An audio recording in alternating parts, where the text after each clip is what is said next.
अस्सलाम वालेकुम। बेसिकली आज जो नया टॉपिक स्टार्ट करने जा रहा हूँ मैं वो कंट्रोल स्ट्रक्चर्स पे है कि बेसिकली अभी तक हम जो देखते आ रहे थे। फॉर एग्जांपल मैं अगर आपको इधर लिख के भी दिखा दूँ कि फॉर एग्जांपल मैं यहाँ पे लिखूँ इंट एज और मैं सी आउट कराऊँ एंटर योर एज और यहाँ पर फिर सीन करवा लूँ यूज़र से, मतलब कि उसके अंदर वैल्यू स्टोर करवा दूँ। तो अभी तक जो हम बेसिकली प्रोग्राम के फ्लो को देखें तो वो लाइन बाय लाइन है कि पहले वो इस चीज़ को चाहे कंपाइलर देखता है डिक्लेयर हो गया, फिर वो इस चीज़ को देखता है वो डिस्प्ले करा देता है, फिर वो इस चीज़ को देखता है और बाद में फिर आपसे वैल्यू को इनपुट मांगता है यूज़र से। तो अभी तक ये क्या था, सीक्वेंस में था। इस चीज़ को बेसिकली आप कहते हो सीक्वेंस में कोई प्रोग्राम रन हो रहा है। लेकिन कभी कभार कुछ सिनेरियो आ जाते हैं कि जहाँ पे आपने कुछ कंडीशन पे डिसाइड करना होता है कि या इधर अगली जो लाइंस हैं स्टेटमेंट्स हैं वो रन हो या ना हो। तो इस तरह की सिचुएशन में हम बेसिकली हम अपने फ्लो ऑफ प्रोग्राम को कंट्रोल कर रहे हैं थ्रू सिलेक्शन। तो ये कंट्रोल स्ट्रक्चर्स के अंडर आ जाता है कि आप अपने प्रोग्राम के फ्लो को कंट्रोल किस तरीके से कर सकते हो। तो 3 से 4 तरीके हैं। सबसे पहले आप सिलेक्शन के ज़रिए कर सकते हो। आपने कुछ सिनेरियो बता दिया, कंडीशन बता दी, उस बेस पे अगर वो हो जाता है अमल, वो ट्रू हो जाती है तो तभी वो अगली पर्टिकुलर स्टेटमेंट्स रन होंगी, नहीं तो नहीं होंगी। फिर आपके पास जो आप फ्लो ऑफ प्रोग्राम को कंट्रोल कर सकते हो वो है बाय लूप, मतलब कि आपने कोई चीज़ बार बार चलानी है, कोई सेट ऑफ स्टेटमेंट को बार बार चलाना, तो इस चीज़ को लूप कहते हैं आप। और एक है कि फंक्शन, इनको हम आहिस्ता आहिस्ता आगे जाके डिटेल में डिस्कस करेंगे। फॉर नाउ जो आज हमने पढ़ना वो है सिलेक्शन स्टेटमेंट्स के बारे में हम डिस्कस करेंगे। तो यहाँ पे बेसिकली अब आ जाती है एक एग्जांपल मैं अगर आपको दूं, तो वो एग्जांपल ये है कि फ़र्ज़ करें आपने अगर कोई गेम ख़रीदनी होती है तो आपको अपनी जो ऑनलाइन परचेज़ है उसके लिए वो आप जहाँ पे भी जाते हैं आपसे टर्म एंड कंडीशन में लिखा होता है साफ साफ कि आपकी एज जो है वो ग्रेटर देन होनी चाहिए 18 से। अगर तो है तभी आप खरीद सकते हैं, आप तभी अपना डेबिट कार्ड जो भी डिटेल्स हैं उनको एंटर करके आप परचेज़ आगे कर सकते हैं। Even just to view the page on Steam जो बेसिकली अंडर एज अलाउ नहीं करते, आपने उधर अपनी एज अगर 18 से कम बता दी तो वो क्या कर देगा, वो आपको देखने नहीं देता, इजाज़त नहीं देता। तो इसी तरीके से हम यहाँ पे भी कुछ कंडीशन लगा के कुछ काम करवा सकते हैं। तो यहाँ पे सबसे पहले जो सिलेक्शन स्टेटमेंट मैं आपको बताना चाहूँगा वो है इफ़ स्टेटमेंट। तो इफ़ स्टेटमेंट क्या कहता है कि अगर कंडीशन जो है वो ट्रू है तो तब ही वो एग्जीक्यूट करेगा पर्टिकुलर स्टेटमेंट्स को। एग्जीक्यूट मतलब रन करेगा, नहीं तो वो कुछ भी नहीं करेगा। तो यहाँ पे अगर मैंने वही एग्जाम्पल को आगे रखूँ तो इफ़ को लिखने का तरीका क्या होता है, आप इफ़ लिखते हो कीवर्ड, ये कीवर्ड है और कीवर्ड मैंने आपको बताया हमेशा स्मॉल लेटर्स में होते हैं। उसके बाद 2 कर्ली ब्रेसेस आएंगे और यहाँ पे आपको अपनी कंडीशन लिखते हो और मेरी कंडीशन ये है कि एज जो है वो ग्रेटर होनी चाहिए 18 से। तो तभी मैं कुछ काम कराना चाहता हूँ। अब जो काम कराना चाहते हो वो आप कर्ली ब्रेसेस में लिखते हो। कर्ली ब्रेसेस आप यूँ भी आगे लिख सकते हो और एंटर दबा के अंदर काम बता सकते हो, लेकिन अगर आप वेल डॉक्यूमेंटेड चाहते हो अपने प्रोग्राम को तो आप कर्ली ब्रेसेस को यूजुअली नेक्स्ट लाइन में लिखा करो। इससे आपको देखने में भी आसानी होगी और पढ़ने में भी कोड को आसानी होगी। अब मैं इससे काम क्या कराना चाहता हूँ, मैं डिस्प्ले कराना चाहता हूँ you are able to purchase the game. अगर उसकी एज 18 से ग्रेटर है तभी वो गेम परचेज कर सकते हैं, नहीं तो वो परचेज नहीं कर सकता। ठीक है ना। तो ये कंडीशन ट्रू होगी तो तभी वो कर सकते हैं, नहीं तो वो नहीं कर सकते। मैं इसको अगर रन करूं, वो मेरे से एज मांग रहे, मैं अगर यहाँ पे 18 डाल दूं तो एज जो है वो 18 इज़ नॉट ग्रेटर देन 18। तो इसीलिए वो क्या कहते हैं उसकी बॉडी को स्किप कर देगा और आगे चला जाएगा और आगे कुछ है नहीं तो वो एंड हो जाएगा प्रोग्राम। जब कुछ व्यूअर्स के दरमियान में नहीं आ रहा होगा क्वेश्चन कि रिटर्न जीरो हम क्यों लिखते हैं, तो फॉर नाउ इसको यूँ समझे कि रिटर्न जीरो जो है ना वो सक्सेसफुल कंपाइलेशन और प्रोग्राम को शो करता है कि आपका जो प्रोग्राम है उसके अंदर कोई एरर नहीं है और जो कुछ भी था उसके अंदर सक्सेसफुली उसने कंपाइल कर लिया। तो फॉर नाउ इसको इतना ही माइंड में रखिए, यही इसका मतलब होता है। लेकिन इस रिटर्न के कीवर्ड को हम डिटेल में फंक्शंस के टॉपिक के अंदर जाके डिस्कस करेंगे। अच्छा जी, तो एक तो ये आपको मैंने दे दी एग्जांपल कि अगर तो ये कंडीशन ट्रू होगी तभी वो उसकी बॉडी के अंदर जो लिखा हुआ है वो रन करेगा, नहीं तो नहीं करेगा। अब इसकी मिसाल में आपको 18 से ग्रेटर वैल्यू डाल के भी दिखा देता हूँ। तो मैं अगर अब इसको रन करूँगा, मैं यहाँ पे 19 डाल दूँ तो 19 इज़ ग्रेटर देन 18, तो देखो उसकी बॉडी के अंदर जाएगा और बॉडी के अंदर जाके जो भी लिखा हुआ है वो उसको रन करवा देगा। अब यहाँ पे ना मैं एक नए टॉपिक को डिस्कस करने जा रहा हूँ which is relational operators. Relational operators क्या होते हैं, बेसिकली आप दो वैल्यूज़ को जब आप कंपैरिजन करना चाह रहे हो, कंपेयर करते हो, तो उन चीज़ों के लिए बेसिकली आप रिलेशनल ऑपरेटर को इस्तेमाल करते हो। अभी जिस ग्रेटर है, आप दो वैल्यूज़ के दरमियान कंपेयर कर रहे हो कि आइदर वो ग्रेटर है या नहीं है, तो ये कंपैरिजन हुआ ना। तो ये भी क्या है, एक रिलेशनल ऑपरेटर है। अब ये 6 तरह के होते हैं, ग्रेटर का है, फिर एक लेस का है, ठीक है ना, कि अगर वैल्यू लेस देन है 18 तो तब ये काम करे। फिर एक आपके पास आ जाता है ग्रेटर देन इक्वल टू का, कि या तो उससे ग्रेटर हो जाए या तो उसके इक्वल हो जाए, दोनों में से अगर एक भी काम हो गया तो वो रन हो जाएगा। फॉर एग्जाम्पल अब मैं यहाँ पे इसको रन करूँ और 18 डालूं, अब 18 बराबर है 18 के, तो वो क्योंकि एक भी अगर उसके अंदर चीज़ वो ट्रू हो जाती है तो वो उसको रन कर देगा, कि यहाँ तो ग्रेटर हो जाए यहाँ तो इक्वल हो जाए, ठीक है ना, ज़रूरी नहीं दोनों एक होना चाहिए। फिर इसी तरह लेस देन इक्वल टू आपके पास आ सकते हैं, ठीक है ना, तो ये भी एक रिलेशनल ऑपरेटर है। फिर दो और ऑपरेटर आ जाते हैं, एक आ जाता है इक्वल इक्वल टू का। अब इसको इक्वल भी पढ़ सकते हो और इक्वल इक्वल टू भी पढ़ सकते हो, जिस तरह आपको इजी लगे, ठीक है। ज़्यादातर जो इसको पढ़ा जाता है वो इक्वल टू पढ़ा जाता है, और ये वाला इक्वल टू और ये वाला इक्वल टू, फॉर एग्जांपल मैं यहाँ पे अगर एक सेट कर दूँ, ऑलरेडी प्री डिफाइन कर दूँ वैल्यू 18, तो इनमें फ़र्क है। और वो क्या फ़र्क है कि ये है असाइनमेंट ऑपरेटर, मैं आपको स्टार्टिंग में बता चुका हूँ, असाइनमेंट ऑपरेटर हमेशा राइट टू लेफ्ट हम देखते हैं, और जो भी ऑपरेशन या वैल्यूज़ हैं वो स्टोर होती हैं वेरिएबल के अंदर, या ऑपरेशन परफॉर्म होकर स्टोर होता है। तो असाइनमेंट ऑपरेटर असाइन करने के लिए इस्तेमाल होता है, जबकि ये जो इक्वल टू ऑपरेटर है ये कंपैरिजन है, ये रिलेशन ऑपरेटर है, ये दो वैल्यूज़ को कंपेयर के लिए हम इस्तेमाल कर रहे हैं। तो आपको आई होप सो यहाँ पे जो डिफरेंस है हम उसको क्यों नहीं इक्वल टू पढ़ते वो क्लियर हो जाता होगा, क्योंकि आपको कन्फ्यूजन हो जाएगी कि ये असाइनमेंट ऑपरेटर भी इक्वल और ये भी इक्वल है, तो वो दोनों अलग अलग हैं, उसको आपने हमेशा असाइनमेंट ऑपरेटर पढ़ना है। या अगर आप पढ़ते भी हो उसको इक्वल, तो बस माइंड में रखो कि वो इक्वल असल में नहीं है। अच्छा जी, फिर एक इक्वल टू आ जाता है कि आज दोनों वैल्यूज इक्वल हो। अब यहाँ पे एज की वैल्यू 18 है और ये वैल्यू भी 18 है, तो ये बराबर है। अगर मैं इसको अब रन करूँ और मुझे यहाँ पे ओवरराइट नहीं करना, मैं इसको कमांड आउट कर देता हूँ, मैं कंट्रोल स्लैश जब इस्तेमाल करता हूँ ना तो वो कमांड आउट कर देता है जो भी सिलेक्टेड लाइन होती है उसको। अच्छा जी, मैं इसको रन करता हूँ तो देख लो, you are able to purchase the game. मैंने एज की वैल्यू 18 सेट कर दी है। अब एज की वैल्यू 18 है, ये भी 18 है, तो दोनों आपस में बराबर है। कंडीशन ट्रू होगी, कंडीशन ट्रू होगी, वो अंदर जाएगा और गेम को जो भी मतलब कि बेसिकली हमने लिखा हुआ था, जो भी उसकी बॉडी के अंदर आया था, वो उस कोड को पर्टिकुलर स्टेटमेंट्स को रन कर देगा। तो ये बेसिकली थी इफ स्टेटमेंट और रिलेशनल ऑपरेटर का, मैंने आपको बताया। चाहे एक लास्ट रिलेशनल ऑपरेटर रह गया हमारा, और वो ये है नॉट इक्वल टू का, बेसिकली कि यहाँ तो वैल्यू दोनों बराबर आपस में ना हो। और अगर अब मैं इसको रन करूँ तो देखो वो कुछ भी नहीं कर रहा। मैं CLS करके एक दफ़ा दोबारा दिखाता हूँ, मैं इसको रन करता हूँ तो वो कुछ भी नहीं कर रहा। क्यों? एज की वैल्यू 18 है और ये वैल्यू भी डेसिमल में 18 है, तो ये आपस में बराबर है। तो ये कंडीशन फॉल्स होगी। नॉट इक्वल टू का मतलब है उसके बराबर नहीं होने चाहिए। तो क्योंकि वो उसके बराबर है, उसके बराबर है, तो इसलिए कंडीशन फॉल्स होगी, क्योंकि कंडीशन कहती है उसके बराबर नहीं होनी चाहिए, लेकिन असल में वो बराबर थी। तो कंडीशन क्योंकि फॉल्स होगी तो वो उसकी बॉडी के अंदर नहीं जाएगा, उसकी बॉडी के अंदर नहीं जाएगा और आगे जो भी आ रहा था उसको रन करेगा।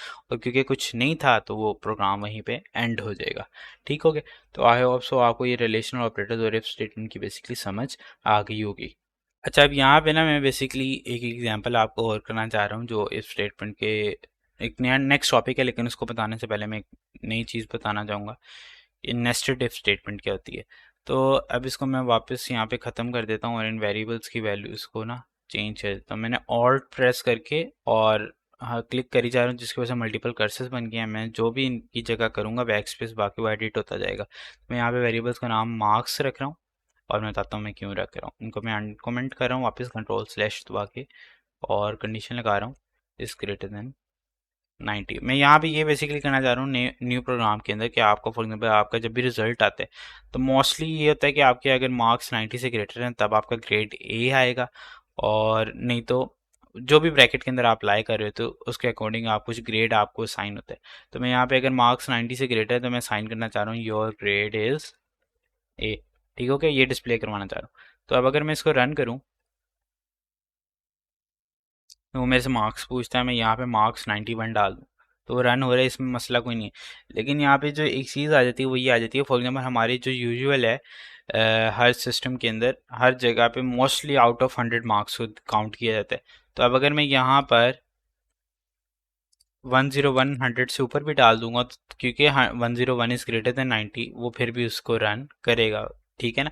तो इस चीज़ से कि हम इसको किस तरह इम्प्लीमेंट करें कि वो 100 से कम भी और 90 से ग्रेटर होना चाहिए, तो हम क्या कर सकते हैं, हम नेस्टेड इफ स्टेटमेंट इस्तेमाल कर सकते हैं। मतलब इफ़ के अंदर एक और कंडीशन लगा सकते हैं और उस कंडीशन में हम लिख सकते हैं कि 100 से लेस होनी चाहिए, और अगर वो 90 से ग्रेटर और 100 से लेस है तभी वो ग्रेड ए करेगा।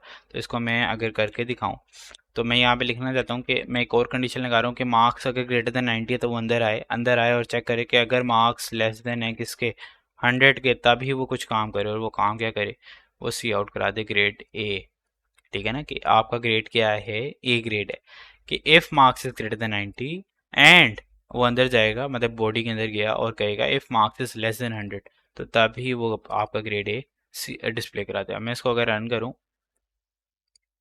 और 101 डालूं तो कुछ भी नहीं हो रहा, लेकिन क्योंकि 101 90 से ग्रेटर था, लेकिन जब अंदर आया तो वो 100 से लेस नहीं है, तो वो इस पार्ट को स्किप करेगा, आगे कुछ भी नहीं था, वो इससे भी बाहर निकल आएगा और एंड हो जाएगा, क्योंकि इफ के बाहर भी कुछ भी नहीं है। और अब अगर मैं इधर लिखूँ फॉर एग्जांपल 99, जो कि 90 से ग्रेटर ज़रूर है लेकिन 100 से लेस है, तो देखो वो रन होगा। वो जो 99 था 90 से ग्रेटर था, लेकिन 99 100 से लेस भी था, वो इसके अंदर भी आएगा और ये डिस्प्ले कराएगा। जब एंड हो गया इसको और बाहर निकल आएगा, फिर आउटर बॉडी में भी कुछ नहीं बचा, वो आउटर इफ से भी बाहर आ जाएगा और आगे भी मेन फंक्शन के अंदर भी कुछ भी नहीं है, और फर्दर ऑन तो वो आपने जो प्रोग्राम है उसको एग्जिट कर देगा, खत्म हो जाएगा। तो आई होप सो आपको ये इफ स्टेटमेंट और ये नेस्टेड इफ समझ आ जाए। अच्छा जी, यहाँ पे ना अब इसको एक इफेक्टिव वे में लिखा जा सकता है इस सेम कोड को, वो ये कह के हम लॉजिकल ऑपरेटर्स इस्तेमाल करें। तो मैं यहाँ पे आपको लॉजिकल ऑपरेटर्स का बताने जा रहा हूँ और उन पे थोड़ा सा शायद टाइम लगे, क्योंकि उसको मैं डिटेल में डिस्कस करूँगा, ताकि आपको फिर कंडीशंस को जो है ना कभी भी क्या कहते हैं देखते हुए कि आइदर ट्रू है या फॉल्स है, वो आपको कभी भी उसमें मिस्टेक नहीं होगी ज़्यादातर। अच्छा, अब इसको एक और तरीका क्या है कि हमने यहाँ पे लिखा है कि 90 से ज़्यादा होना चाहिए और 100 से कम होना चाहिए। बात तो यही है ना कंडीशंस के अंदर के 90 से ग्रेटर और 100 से कम। तो इसको एक और तरीका लिखने का वो ये है कि आप इसी कंडीशन के अंदर एक और कंडीशन डाल सकते हो, लेकिन उसके साथ आपको कुछ लॉजिकल ऑपरेटर यूज़ करना होता है। और क्योंकि हम चाहते हैं कि दोनों कंडीशंस ट्रू हों तभी वो क्या कहते हैं काम हो, ठीक है ना। फॉर एग्जांपल 90 से ग्रेटर और 100 से कम, ये दोनों होने चाहिए। तो इसीलिए जो हम बेसिकली यहाँ पे लॉजिकल ऑपरेटर यूज़ करेंगे वो करेंगे एंड का। ठीक है, इसको हम दो % के साइन से रिप्रेजेंट करते हैं। ये एंड का लॉजिकल ऑपरेटर हमने लगाया है यहाँ पर, और इसके आगे हम नेक्स्ट कंडीशन लिख देंगे। और वो कंडीशन क्या है कि आपके जो मार्क्स हैं वो लेस देन होने चाहिए 100 से। तो इस तरीके से आप दो कंडीशंस को एक ही आप इफ़ के अंदर लगा सकते हो बाय यूजिंग लॉजिकल ऑपरेटर्स। और ये वैल्यूएट किस तरह करते हैं मैं इसको भी आपको बताता भी हूँ। और यहाँ पे मैं लिख दूंगा कि your grade is a. CLS करके इसको रन करूँ, रन करने से पहले बता देता हूँ कि अब वो मार्क्स की वैल्यू जो भी है उसको कंपैरिजन करता है 90 से, वो उससे ग्रेटर है, और मार्क्स और 100 से लेस उसको भी कंपेयर करता है। अब इन दोनों की वैल्यूज अगर ट्रू आ जाती हैं, कंडीशन ट्रू हो जाती है, तो एंड ऑपरेटर क्या कहता है, वो होल जो क्या कहते हैं कंपाउंड कंडीशन है उसको ट्रू कंसिडर करता है और उसके अंदर जाता है, जो भी डिस्प्ले में आ रहा है वो पे उसको रन कर देता है। मैं इसका आसान तरीका भी बताता हूँ। फॉर नाउ मैं अभी आपको आई होप सो ये बात जो मैंने बोली समझ आ गई होगी। अब मैं अगर इसको यहाँ पे रन करूँ, रन करके मैं यहाँ पे 99 डालूँ, तो मार्क्स अगर मैं जो 99 डालता हूँ एंटर प्रेस करूँगा तो वो 90 से ग्रेटर है, और जो मार्क्स हैं वो 100 से लेस भी हैं, मतलब 99 इज लेस देन 100। दोनों कंडीशंस ट्रू हो जाती हैं। दोनों कंडीशन जब ट्रू हो गई तो जो होल कंपाउंड क्या कहते हैं कंडीशन है वो भी क्या कहते हैं ट्रू एवेल्युएट हो जाएगी। जब वो होल कंपाउंड कंडीशन भी ट्रू हो गई तो आपका जो इफ स्टेटमेंट की बॉडी के अंदर जाएगा, बॉडी के अंदर जो काम हो रहा है वो उसको रन कर देगा। मैं इसको अगर रन करूं तो देखो, सॉरी मैंने इसको रन दोबारा करना है और वैल्यू एंटर प्रेस करना था। यहाँ पे मार्क्स 99 लिखूं और एंटर प्रेस करूं तो देखो लिखा आ जाएगा योर ग्रेड इज ए। ठीक है, अब इसको एक और तरीका है समझाने का कि एंड ऑपरेटर जो है ना, तीन तरह के ऑपरेटर्स होते हैं, मैं यहीं पे बता देता हूँ। एक होता है आपके पास एंड, एक आपके पास ऑपरेटर होता है और एक ऑपरेटर होता है नॉट। मैं इन सारों को ऐसे ऐसे बारी बारी डिस्कस करता हूँ। फॉर नाउ में सबसे पहले एंड को डिस्कस करता हूँ। एंड ऑपरेटर को ना आपने याद रखना है इन शॉर्ट फॉर्म मल्टीप्लाई में। जब आप मल्टीप्लाई में याद रखोगे ना, आपको कंडीशंस को इवैल्यूएट करते हुए तंगी नहीं होगी। तो सबसे पहले कंडीशंस थी मार्क्स इज ग्रेटर देन 90। देखो जब इससे पहले ना मैं एक चीज़ बता दूं, बूलियन कि कंप्यूटर की जो लैंग्वेज होती है ना वो बूलियन लैंग्वेज होती है, बाइनरी लैंग्वेज होती है बेसिकली। और बूलियन जो है ना वो दो स्टेट्स पे एग्जिस्ट करता है, वो या तो 1 होती है या तो 0 होती है बाइनरी लैंग्वेज के अंदर। 1 किसको रिप्रेजेंट रिप्रेजेंट करता है, ट्रू को, और जो 0 है वो रिप्रेजेंट करता है बेसिकली फॉल्स को। ये चीज़ आपने याद रखनी है, ठीक है। अब यहाँ पे जो मार्क्स है ग्रेटर देन 90, अगर मैं यहाँ पे सेम 99 की ही मिसाल दूँ, 99 जब मैं एंटर करता हूँ तो मार्क्स 99 90 से बड़े, तो जो ये कंडीशन है ना, ये बेसिकली ट्रू हो जाती है, ये कंडीशन ट्रू हो जाती है, और कंडीशन ट्रू हो जाती है तो उसकी वैल्यू क्या होती है, 1।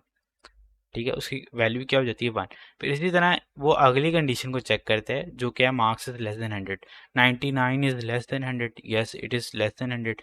वो उस जो कंडीशन है उसको भी ट्रू कर देता है और उसकी वैल्यू भी क्या हो जाती है, 1। फिर इसके दरम्यान क्या लग रहा है, basically and operator. And operator क्या करते हैं, इन दोनों जो वैल्यूज आई होती हैं उनको मल्टीप्लाई करते हैं और फिर उन पे रिजल्ट बताता है कि रिजल्ट क्या आएगा। तो 1 × 1 क्या होता है, 1। तो बेसिकली ये जो 1 आ रहा है, ये किसको रिप्रेजेंट करता है, ट्रू को। तो जो आपकी होल कंपाउंड कंडीशन थी वो क्या हो गई, ट्रू। क्योंकि ये ट्रू हो गई वो तब उस बॉडी के अंदर जाएगा, उस बॉडी के अंदर जाएगा, और जो आपके पास क्या कहते हैं बेसिकली थी, क्या कहते हैं पर्टिकुलर स्टेटमेंट्स, वो उनको रन कर देगा। तो ये था बेसिकली एंड ऑपरेटर। और एंड ऑपरेटर को दूसरे तरीकों में ज़्यादा जिस समझाया जाता है, एक तो ये आसान तरीका है, दूसरा जो समझाया जाता है वो ये होता है कि एक एंड ऑपरेटर में जब तक सारी जितनी भी कंडीशंस हैं वो ट्रू ना हो तो आपका रिजल्ट ट्रू नहीं आता। अगर एक भी फॉल्स होगी तो आपका कंडीशन जो फॉल्स हो जाएगी। फॉर एग्जांपल मैं यहीं पे, मैं इसको यहाँ पे रन करूँ अगर दोबारा एक दफ़ा, और इस पर वैल्यू में डालता हूँ 101, तो वो इसको रन नहीं करेगा। अब इसको मैं अगर समझाऊँ इस केस को, तो इस केस में क्या हो रहा है कि आप देखो कि ये कंडीशन तो ट्रू हो गई थी, इस कंडीशन का तो आपके पास आ गया था क्या कहते हैं 1, लेकिन ये कंडीशन क्योंकि वो ट्रू नहीं हुई, क्योंकि 101 इज़ नॉट लेस देन 100, तो ये फॉल्स हो जाएगी। और फॉल्स को जो रिप्रेजेंट किया जाता है वो जीरो से किया जाता है। तो 1 × 0 क्या हो जाएगा, ज़ीरो। और ये किसको रिप्रेजेंट करता है, फॉल्स को। तो बेसिकली जब फॉल्स होगी होल कंडीशन तो वो उसके अंदर नहीं जाता, और उसको अंदर नहीं जाएगा, उसको रन नहीं करेगा। ये इजी वे में मैंने आपको समझा दिया कि ये ऑपरेटर किस तरीके से वर्क करता है। एंड ऑपरेटर को आप किस तरीके से कंडीशंस को इवेल्युएट कर सकते हो, ठीक है। और दूसरा तरीका जो बेसिकली बताया था, जो मैं पहले बता रहा था, वो ये था कि अनटिल सारी कंडीशंस ट्रू हो एंड ऑपरेटर ट्रू नहीं होता कभी भी। अगर एक भी कंडीशन फॉल्स होगी तो एंड ऑपरेटर हमेशा फॉल्स होता है। ये ज़रा कभी और माइंड में नहीं रहता, लेकिन इस तरीके से अगर हम बाइनरी लैंग्वेज के अंदर या इस तरह मल्टीप्लाई ऑपरेटर को इस्तेमाल करते हुए माइंड में रखें तो हम इजीली कंडीशंस को इवेल्युएट कर सकते हैं। ये था आपके पास एंड ऑपरेटर में। इसी तरह अगर और की बात आऊँ, इसको यहाँ पे और को हम दो स्ट्रेट लाइन से रिप्रेजेंट करते हैं। ये एंटर के ऊपर जो आपकी की है ना, बैक स्लैश, बेसिकली इसको आप शिफ्ट के साथ दबाओगे तो स्ट्रेट लाइन आपके पास आ जाएंगी। ये जो ऑपरेटर है, आप अगर दो स्ट्रेट लाइन लगाओगे इसको हम और ऑपरेटर कहते हैं। और ऑपरेटर कहता है कि अगर कोई एक भी कंडीशन ट्रू होगी ना तो वो रन हो जाएगा, कोई एक भी कंडीशन। तो अगर मैं इसको अब रन करूँ सेम 101 के साथ, मैं यहाँ पे एंटर करूँ तो देखो वो कह देता है ये ग्रेड इज ए, क्योंकि वो 101 90 से ग्रेटर है, ये कंडीशन ट्रू होगी। तो इस कंडीशन का मैं मसला नहीं है, बेशक अगर ये फॉल्स हो जाए, और ये फॉल्स हो जाती है तो ये फिर भी रन होगा क्योंकि ये कंडीशन रन होगी। एक इसको इस तरीके से बताया जाता है, लेकिन उसको आसान तरीके में अगर मैं बताऊँ तो और ऑपरेटर को जो है ना आपने हमेशा याद रखना है प्लस के अंदर, ठीक है, प्लस के अंदर। अब इन इसको किस तरीके से वैल्यूएट कर सकते हैं बाइनरी लैंग्वेज के अंदर, वो ये कि हम कंडीशंस को देखते हैं। ये कंडीशन ट्रू थी, क्योंकि ये कंडीशन ट्रू थी तो हम इसको बता देते हैं ये 1 है। ये कंडीशन ट्रू थी, हम इसको बता देते हैं 1, लेकिन ये कंडीशन क्योंकि फॉल्स होगी, 101 इज़ नॉट लेस देन 100, तो ये 0 है। अब जब इन दोनों कंडीशंस को हम आपस में और ऑपरेटर इस पे अप्लाई होगा, और ऑपरेटर क्या कहता है, प्लस कर दो।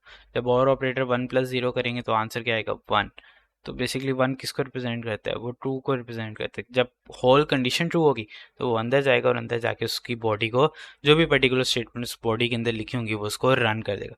तो और ऑपरेटर बेसिकली इस तरीके से वर्क करता है, ठीक है। और लास्ट आ जाती है बात, फिर क्या कहते हैं इसके और ऑपरेटर की मैं एक और चीज़ बताना चाहूँगा। फर्ज करें व्हाट इफ यहाँ पे ये दोनों कंडीशन ट्रू हो जाए, तो 1 मैं डाल देता हूँ 99, तो यहाँ पे दोनों कंडीशंस ट्रू हैं।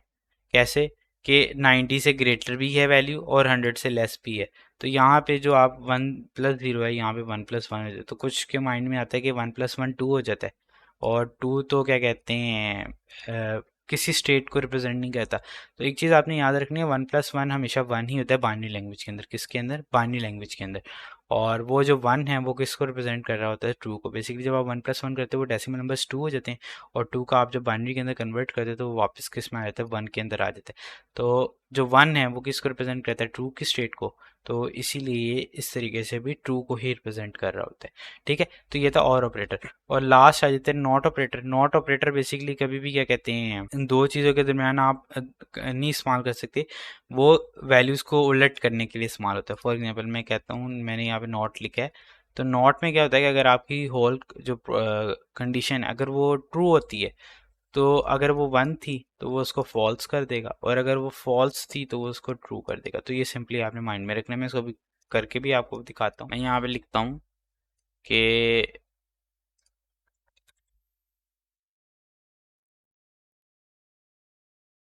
नॉट लगा दिया मैंने यहाँ पे नॉट क्या लगाया कि अगर मार्क्स 90 से ग्रेटर है, ठीक है, और यहाँ पे एंड ऑपरेटर ताकि और कन्फ्यूजन ना हो। एंड ज़रा डिस्कस हमने थोड़ा ज़्यादा किया था शायद, इसीलिए वो साथ में पहले किया था, वो भी थोड़ा रिवाइज हो जाएगा दोबारा। अच्छा, मार्क्स ग्रेटर देन 90 हो और मार्क्स लेस देन 100 हो, अगर ये कंडीशन ट्रू है तो वो कंडीशन जब ट्रू होगी तो ये नॉट है वो उसको उलट कर देगा, जब उलट कर देगा तो कंडीशन फॉल्स हो जाएगी, और अगर कंडीशन फॉल्स हो गई तो उसके अंदर नहीं जाएगा। फॉर एग्जांपल मैं यहाँ पे डालूँ, सही वैल्यू डालूँ विच इज़ 99, तो देखो कुछ भी नहीं कर रहा। 99 90 से ग्रेटर ज़रूर है, 100 से लेस ज़रूर है, होल कंपाउंड कंडीशन आपकी ट्रू ज़रूर हो गई है, वन आ गया, लेकिन ये जो नॉट है वो वन को ज़ीरो में चेंज कर देते। जब ज़ीरो हो गया तो इफ़ कंडीशन क्या होगी, फॉल्स। ठीक है ना, वो ज़ीरो किस चीज़ को रिप्रेजेंट कर रहा है, फॉल्स को।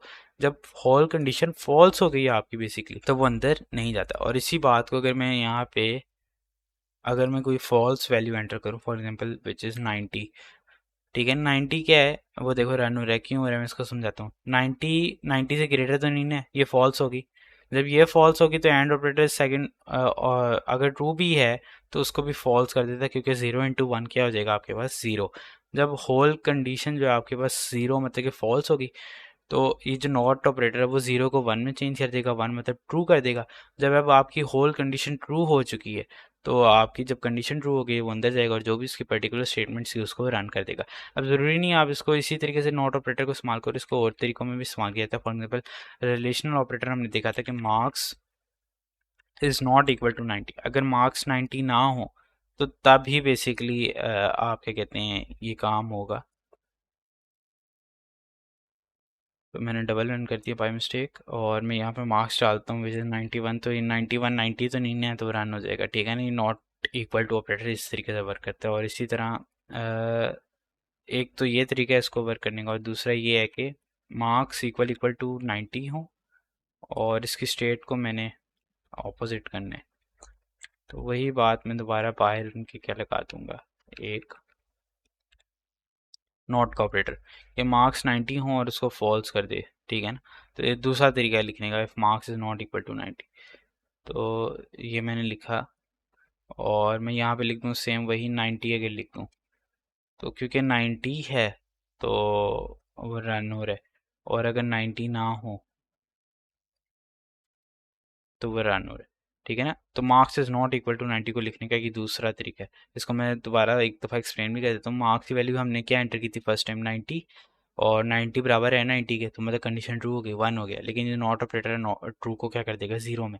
तो जब होल कंडीशन फॉल्स हो गई तो आपका जब फॉल्स इफ स्टेटमेंट है वो उसको अंदर ही नहीं जाता। जब अंदर ही नहीं जाएगा तो वो कुछ काम को नहीं करेगा। लेकिन जब हम 91 डालते तो 91 मुझे बताओ इस 90 के बराबर है, नहीं है, तो कंडीशन क्या होगी, फॉल्स मतलब कि ज़ीरो। जब ज़ीरो हो गया तो नॉट ऑपरेटर क्या ज़ीरो को वन में चेंज कर देगा, और जब वो वन में चेंज कर देगा तो कंडीशन आपकी क्या होगी, मतलब कि ट्रू। जब कंडीशन ट्रू होगी वो अंदर जाता है और जो भी आपको आपने काम दिए होते हैं वो उसको रन कर देता है। तो मैंने बड़ा डिटेल में लॉजिकल ऑपरेटर्स को और बुलियन ऑपरेटर्स को बेसिकली आपको समझाया कि क्या ट्रू किस तरीके से इवैल्यूएट होता है, फॉल्स किस तरीके से इवैल्यूएट होता है। आई होप सो आपको इससे ज़्यादा इसको समझने की ज़रूरत नहीं पड़ेगी। लेकिन अगर फिर भी कोई चीज़ नहीं क्लियर हो रही, मैं आपको एडवाइस करूँगा कि आप इसको वापस पीछे जाएँ और रिपीट करके दोबारा देखें इस कॉन्सेप्ट को। ये बड़ा इंपॉर्टेंट कॉन्सेप्ट है और ये मदद ज़रूर करेगा आपकी जब भी आप कंडीशंस को लिख रहे होंगे या इवैल्यूएट कर रहे होंगे।